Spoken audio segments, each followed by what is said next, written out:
This podcast is sponsored by Talkspace. Last year, I went through many different life changes. I needed to take a pause and examine how I was feeling in the inside to better show up for the ones who need me to be my best version of myself. When you're navigating life's changes, Talkspace can help. Talkspace is the #1 rated online therapy, bringing you professional support from licensed therapists and psychiatry providers that you can access anytime, anywhere. Living a busy life, navigating a long-distance relationship, becoming a first-step father, Talkspace made all of those journeys possible. I could speak with my therapist in the office. I could speak with my therapist in the comfort of my home. I was never alone. Talkspace works with most major insurers, and most insured members have a $0 copay. No insurance, no problem. Now get $80 off your first month with promo code SPACE80 when you go to Talkspace.com. Match with a licensed therapist today at Talkspace.com. Save $80 with code SPACE80 at Talkspace.com. How would you like a 15% discount to my daily email, the stack of stuff, the show notes, discounts to the conference, all of that? All you need to do is text the word SHOW to 33777. You'll get the annual subscription with a 15% discount to my daily email. You'll get the stack of stuff, the links to the show notes, discounts to the conference, and so much more. All you have to do is text the word SHOW, SHOW, to 33777. Text SHOW to 33777.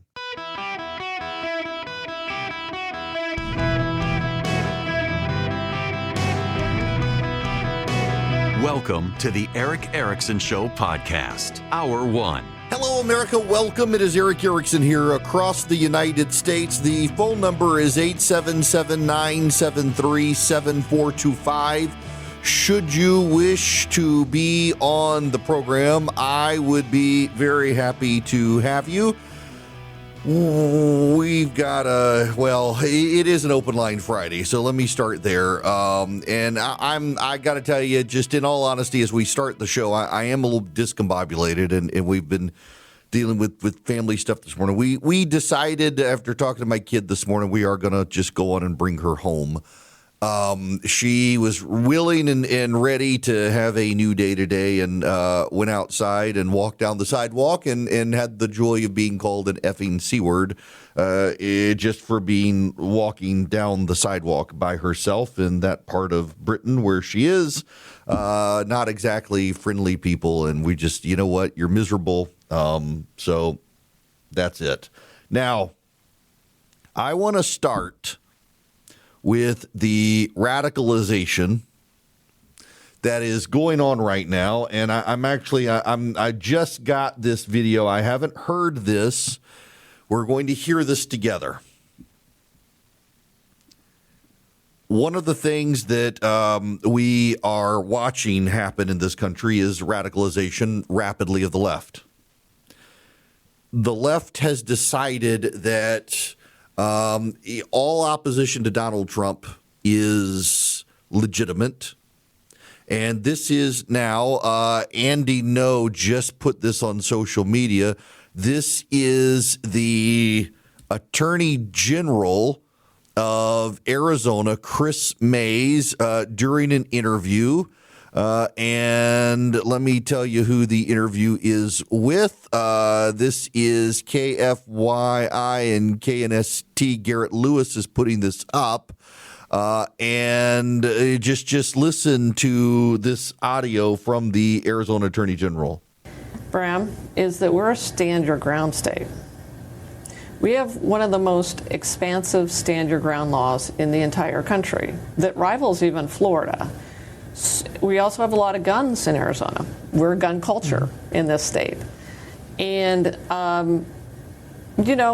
it's kind of a recipe for disaster because you have these masked federal officers with very little identification, sometimes no identification, wearing plain clothes and masks.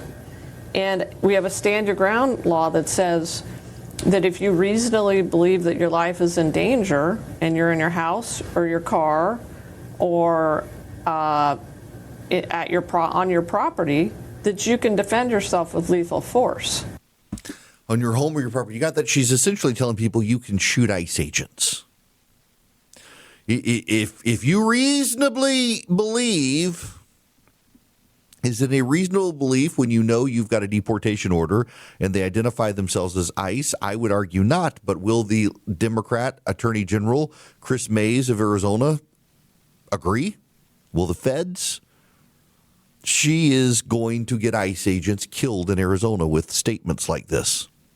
I understand she thinks it's a rational idea in her mind to tell people this is a recipe for disaster. We're staying your ground state. If you were at a reasonable belief, she could have included that it's not a reasonable belief if you know there's an order for deportation.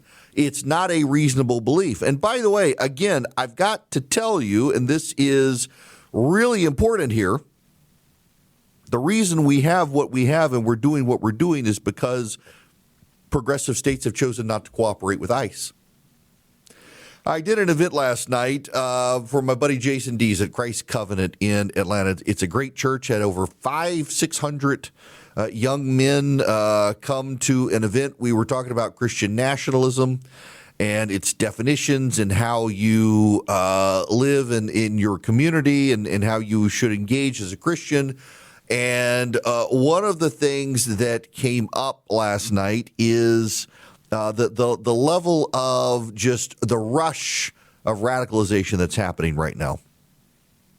And I was there standing, smoking a cigar with one of the guys who's a friend of the pastor's, who's down from Minnesota, who's a surgeon and doctor, and he was talking about how in Minnesota, even privately, Democrats up there recognize the Somali fraud is bad and storming into churches is bad. And he just said everything is amped up in Minnesota right now. Everything is amped up.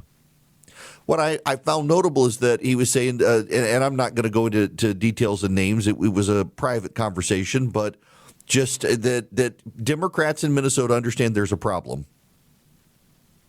In fact, privately and behind the scenes, you get this from a lot of Democrats, that they understand the problem, but also at the same time, the Democratic base is revved up to wish to oppose everything Donald Trump does. Everything Donald Trump does must be resisted, and it doesn't matter how good it is. And he gives people a lot of reason to want to resist him. But not everything is something that should be resisted. And if you are to be deported from this country, you should be deported from this country. And I made that point last night, that you can argue over ICE going through communities, rounding up individuals who are just here illegally and haven't broken other laws. You can argue about that. I would be on the side of they came here legally, they should be deported. But a lot of Americans, I'm in the minority on this, a lot of Americans actually disagree. You should note, however, that in the New York Times, college polling, Donald Trump wins on the issue of deportation by 11%. People don't like the way it's operating, but the actual deportation effort is plus 11 in the polling. That's why you're seeing the media, by the way, distort so many stories and amplify the distortions. But what we're not grappling with, what we don't have a good handle on, what we've got to come to terms with, is how radical the left has become so rapidly over time. We put into the show notes today this tweet so that you can see these things for yourselves, just how radical this radicalization has come upon us. A person, New York Times word frequency, someone did a New York Times word frequency from 2017 to 2018, or I'm sorry, from 1970 to 2018.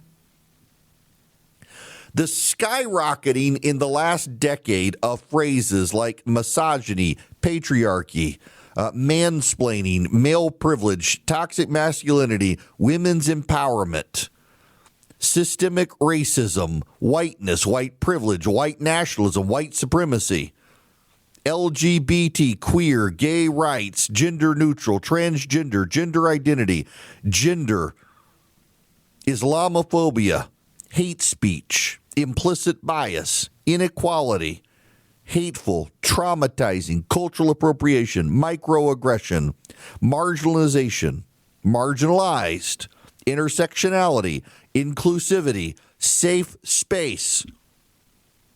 They've skyrocketed, absolutely skyrocketed.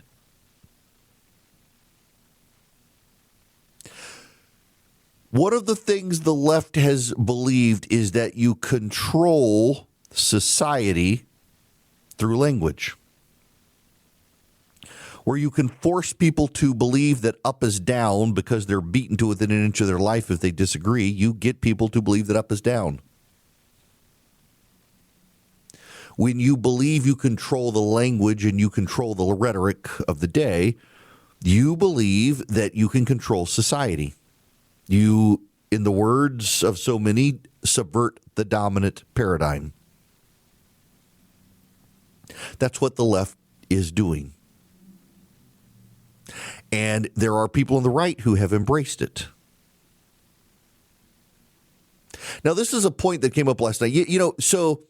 Tim Keller, the theologian, he was a friend of mine. He died. And since he died, there's been an effort since he died by his critics to vilify him for, among other things, this embrace of third way politics. Now, you should know that for all the people who have attacked Keller over this third way politics stuff, Keller devoted very little time in his life to this idea of third way stuff. His point was not third way. His point was that if you're a person of faith, your ways have to be different from the political parties, because the political parties are about the power of the here and now in a secular world, and your faith is about eternity. And so you should, if you put eternity first, behave in a different way. And it was part of the point I made last night is both parties are these days about power, and you have flavors of woke on the left and the right. You've got the alt-right, the alt-right, some of them are calling them. You've got the woke right, the woke left, the progressives on both sides. And the common core of progressivism, whether on the right or the left, is to force you to use new words. For example, the other day, I said Gulf of Mexico.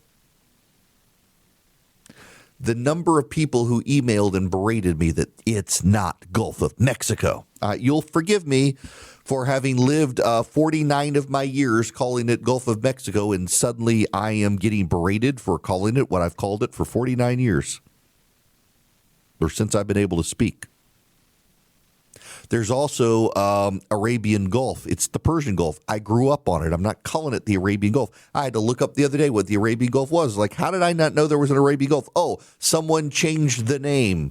They didn't like calling it the Persian Gulf. The changing words, pricking the consciousness, tickling the ears of certain people. It is actually a Marxist ideological framing to change words to subvert dominant paradigms, and that's what the left has done. And we're seeing this play out with the left when it comes to radicalization against ICE and standing up for everything against Donald Trump. The words you use signal virtuousness or not. I don't want to drag my kid into this. We're just abandoning the study abroad experience. She's going to come home, regroup for her semester here. It has not been a pleasant number of days there. She got up this morning and was in a good headspace, went outside, as I mentioned, and was called an effing C word for walking, just for existing. Didn't do anything, hadn't done anything. She's been called the C word more in 3 days than in her entire life. It is a common thing over there, and she's just done. It is words can be destructive. Words can be harmful. Words can take a good day and make that day bad. Words have power in them, and it is something that progressives have used and understood for quite some time to attack others, marginalize others, to subvert the powerful, the choices they use, the power in the word to change people, and the bullying to get you to change your word choices. Being called something terrible when you're in a good frame of mind can ruin your day. Being bullied for saying Gulf of Mexico because you've said it for 49 years, but the newspeak demands otherwise. You got to stand up to it. Forcing people to change words is a level of bullying, and that's what we're seeing on the left, the storming into churches and saying that's peaceful protest. There's nothing peaceful about storming into a church and disrupting a church service, and yet that's defined now as a peaceful protest. And then the response, by the way, from the White House was appalling. They arrested the leader and released a photoshopped image. They couldn't release the truthful image. They released the lie. It's what the left does. It is what progressives do. The White House released a doctored photo of the woman on the official White House account, which is no better than what the left does. We're surrounded by progressives, and the only thing you and I can do really is stand up to the progressives on both sides and demand that the truth be given and the truth be told and the truth be spoken and be committed to the actual truth, the truth you know. We should not become like the left. It was kind of one of the points I made last night is that their ways are the ways of the world. Our ways don't have to be that way. And frankly, I think a lot of people want this other way, this alternative way, this way that actually shines the light on what's going on and shines the light on truth. We do not have to give in to the radicalism, and the radicalism will burn itself out if the rest of us refuse to play along with it. Guys, when I started thinking about my family and taking care of myself, there are overwhelming number of options out there, and you just kind of get bogged down.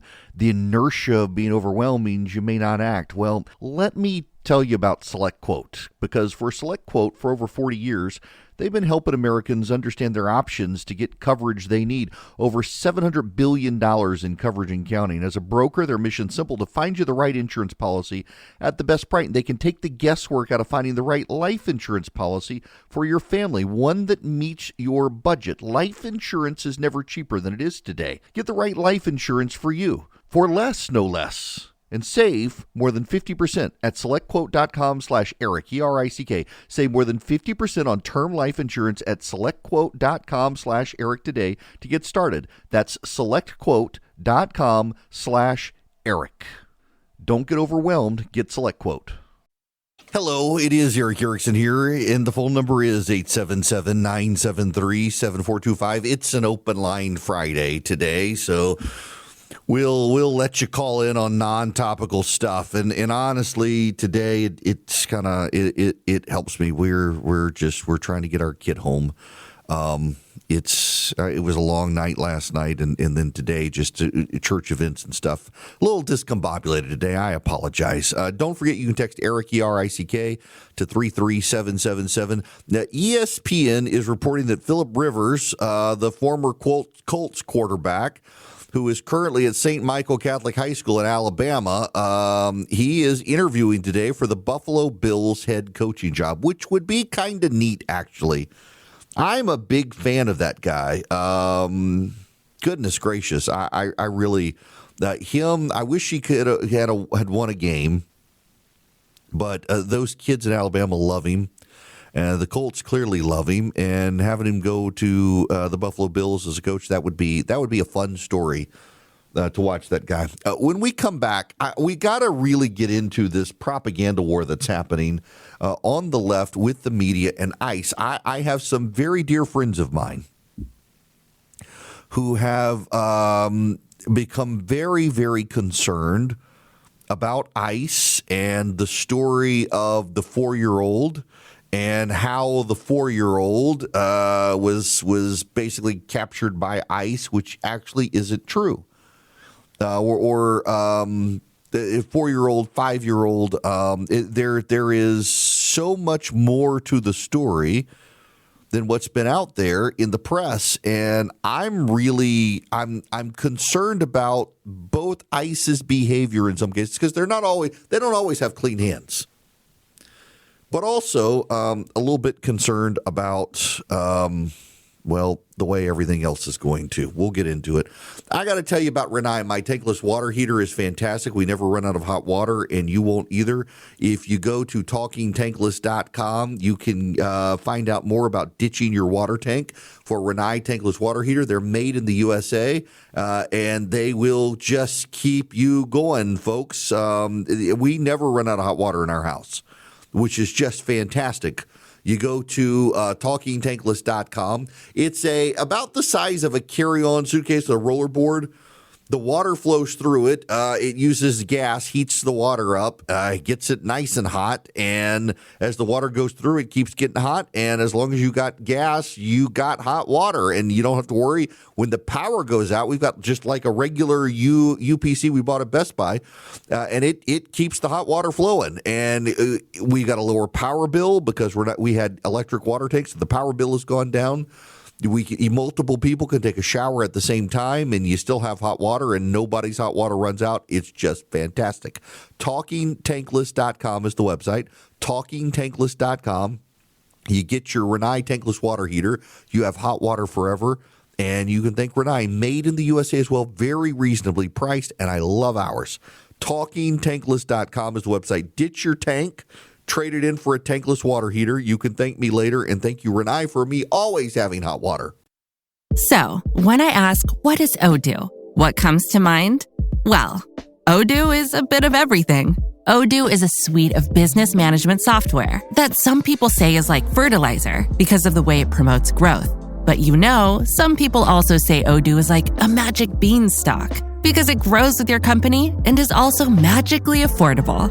But then again, you could look at Odoo in terms of how its individual software programs are a lot like building blocks. I mean, whatever your business needs, manufacturing, accounting, HR programs, you can build a custom software suite that's perfect for your company. So what is Odoo? Well, I guess Odoo is a bit of everything. Odoo is a fertilizer, magic beanstalk building blocks for business. Yeah, that's it. Which means that Odoo is exactly what every business needs. Learn more and sign up now at odoo.com. That's ODOO.com. It is an open line Friday. The phone number is 877-973-7425. Should you wish to be on the program, I am happy to have you. I want to go to the phones, and I want to start down in Frisco, Texas. Hakeem, you're up first. Welcome. Hey, Eric, big fan of yours. I am a African-American, moderate Democrat, Christian, who loves him, the United Methodist Church, who loves bourbon, cigars, wine, barbecue, and crawfish. So you and I got a lot more in common than we disagree with. And by the way, I love me some Jesus. How about them apples? And so, Eric, with that being the case, man, the whole thing with the young boy in Minnesota.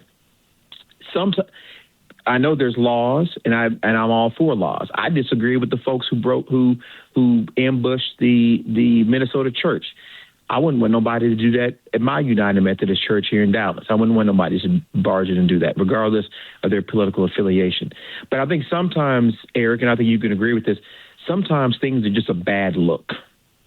And I think this situation, when it comes to the Trump administration, and I disagree with him on about 1,010 things, sometimes it's just a bad look. And you're going to have some diehard MAGA folks who love this happening. It's all good. But all the images, good, bad, right, wrong, or indifferent, that you see of this little 5-year-old boy, and the fact that his superintendent and principal, like, hey, we'll take him. And like, no, we're not going to allow that. And now the boy is somewhere in Texas. It just becomes a bad look. And you ask yourself, does anybody in the White House, in the administration, hell, does J.D. Vance's wife come out to J.D. and be like, man, that's just a bad look, y'all. You can't have this image of TV on TV being pronounced for the administration.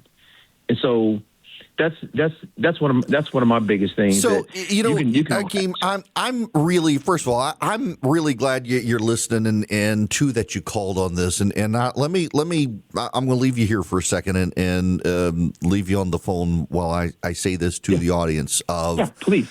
If everyone on the right can acknowledge that there are times that the narrative doesn't work for ICE.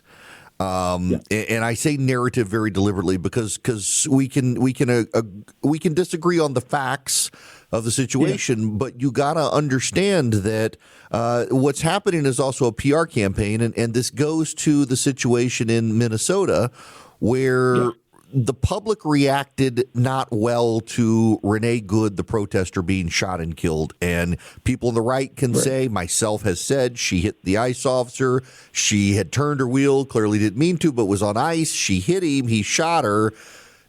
Had Minnesota cooperated with ICE, ICE wouldn't be there. She would be alive. But concurrent to that, it did not look well for ICE. And had those protesters not stormed into the church and overplayed their hand, they would be dealing with the situation. And here's the situation: 5-year-old boy. The media did report it not well, but the media dominated in the coverage that it looked like the principal, for example, school leader said agents used him as bait. It appears his father was an illegal alien. His father did flee the scene. They took the kid to McDonald's to try to get the kid calmed down. If you can't understand that these things do look bad, and we're in a PR campaign as much as we're in a law enforcement campaign, look, Kim, you make a good point there. I have a lot of friends who were very disturbed by the story, and the story got in their heads before all the details were out, and ICE isn't helping itself in how it handles itself. And everyone's got to acknowledge, as much as you may believe ICE was right in how they handled it, you're dealing with the PR campaign too. Yeah. So, look, I think people need to understand your point, and I realize you come in and you say you're a centrist, but you're a Democrat and you disagree. There are a lot of people like you, and Republicans can't win with just themselves. They got to build a coalition.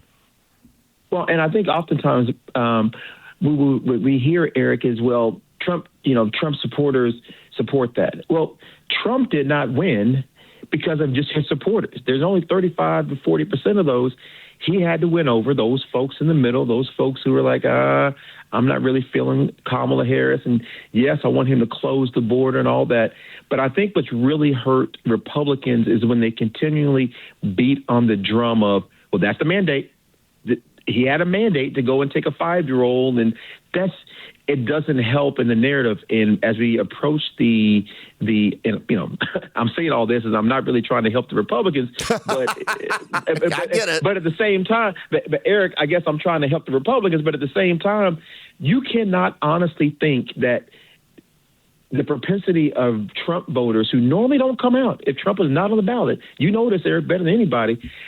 You trying to get those folks out to vote for you if you're a plus 15 Trump location in the state Senate in Georgia who barely won, and then you have a situation where you're trying to win the Senate and also the House, and you want to keep those folks on your side, but yet they're like, wait a minute. I'm cool with you going after the gangsters. Go get all of them. Matter of fact, put the gangsters on blast. Let's see the photos of the gangsters that you all are arresting. But you don't see that. And I'm talking about even on Fox, even on OAN, even on you don't see the gangsters. And I think if you saw more of the gangsters versus the 5-year-olds, because I'm gonna be honest, as a Democrat or even as an independent, this is about to be the Elian Gonzalez, for those who remember Elian Gonzalez, of 2026. And folks, if you're on the Republican side, you can't just listen to what Stephen Miller is saying. You got to have some common sense folks who be like, Prez, Trump, come on, man. It's a bad look. I think you're making great points that Republicans need to take to heart, and I appreciate you calling. And also, I got to ask you before you get off of here, how is the weather in Frisco, and have you experienced the power outages yet? Very similar to Atlanta. Everything shuts down once it comes to this point. However, I did go to my local HEB Kroger grocery store this morning. I got all of my provisions. I went to Buc-ee's last week and I got my beaver nuts. So me and the family are good to go, but come tonight for the next 84 hours, they said it is going to be below 32. And if things ring true, Eric, I'm assuming everything that happens in Dallas comes very shortly to Atlanta shortly thereafter. So I got to tell you, they have changed the forecast here like 20,000 times in 24 hours, and I got no idea what's going to happen. We're hunkering down, but now I'm about an hour south of the city, and now they're telling me it's just going to rain here. So look, y'all stay warm, take care in Texas. I appreciate the phone call, and I want to spend a moment here with you because and I know many of you are shouting at Hakeem and me on the radio that the 5-year-old. He was not detained by ICE. His father was an illegal alien who fled. And ICE, they abandoned this 5-year-old. ICE had to do something with the 5-year-old. And, I see Bill Malugin pointing out that the 5-year-old arrested by ICE was used as bait narrative comes from the same people who said the ICE agents were horsewhipping people coming across the border, which also wasn't true. But images are powerful things in an attention-deprived day. And it would behoove the Trump administration to push more images out of the gangbangers and the drug dealers and the murderers and the robbers and the rapists that they're arresting to dominate the images, and those images could and would get out there. What a lot of people say happened didn't happen. And, you know, let me just add this point here, too. I got on social media yesterday and I saw a number of friends of mine who I genuinely love who were pushing out the pictures of this 5-year-old with the headline, "He was used as bait." The facts don't actually bear that out. And we have an obligation for truth. And a number of people who are very upset about ICE, they're willing to believe the worst. Some of it is brought on by ICE's own conduct. And really, I think what people miss is very often it's the Border Patrol and not ICE. ICE and the Border Patrol get confused. And oftentimes the ICE agents are well more prepped and prepared than the Border Patrol, but people lump it all together. But I want you to remember that the Border Patrol in 2021 was accused with photos and videos of what appeared to be them horsewhipping Haitians coming across the Rio Grande. And the story wasn't true. There are a lot of people who believe it was true because they saw the video that looked like it was true, but it wasn't true. The Haitians had not been hit. The Border Patrol agents were steering to their horses. They were not beating Haitians. And Homeland Security could go a long way towards mitigating the narratives if they spent more time going after the gangbangers, the criminals, the murderers, the robbers, the rapists, and put out their pictures instead of the random street patrols of trying to detain people who they're not here legally and they should be deported. But it is possible to prioritize who you're deporting because the public supports the deportations by 11 points, according to the New York Times. But the public also has deep reservations about the priorities of the deportations. And so I think on the left, you need to understand that many of the stories you're being told to get you mad at ICE are actually not being told truthfully to you. And on the right, you also need to understand that this PR campaign is going to be very effective if you don't prioritize the deportations. And for those of you who say they're all illegals, they all need to be deported, okay. But even within the White House, there's an appreciation from Susie Wiles and others that if you don't prioritize the really bad guys and be very public about deporting them, you're going to have a backlash. So I need you guys to be mindful that this is a more complex PR situation than you may think. And I'm worried because I support the effort to deport the illegal aliens, that it gets turned on its head. And I don't think it's a coincidence that these PR narratives are trickling out as Congress is considering the budget for Homeland Security. And I do think that the media itself is complicit in shaping narratives that are not good. Just like the beating the Haitians with the whips, which wasn't true. Using the 5-year-old as bait isn't true. Denying that Renee Good hit the agent, it wasn't true. And the media is running with these stories, and so it behooves ICE to be as competent as possible and Border Patrol to be as competent as possible and on their A game at all times just to mitigate these efforts. And I really do think if you, Border Patrol, ICE, Homeland Security, you trot out the pictures of the gangbangers and the rapists and murderers, the robbers, the drug dealers, and you show this is who we're going after, I think the public is on your side. And in fact, it's not an I think, it's I know. I've seen the data. That's why we're seeing so many of these stories that the left sees so quickly. And a picture is a powerful thing. I, as someone who grew up in the era of Elian Gonzalez, I remember that picture. I don't even have to have seen the picture. It's been what? It was in the 1990s, all those years. I can describe for you exactly the picture of Elian Gonzalez. It is seared in my memory. And it became a very powerful picture for the heavy-handedness of the Clinton administration cooperating with the communists of Cuba.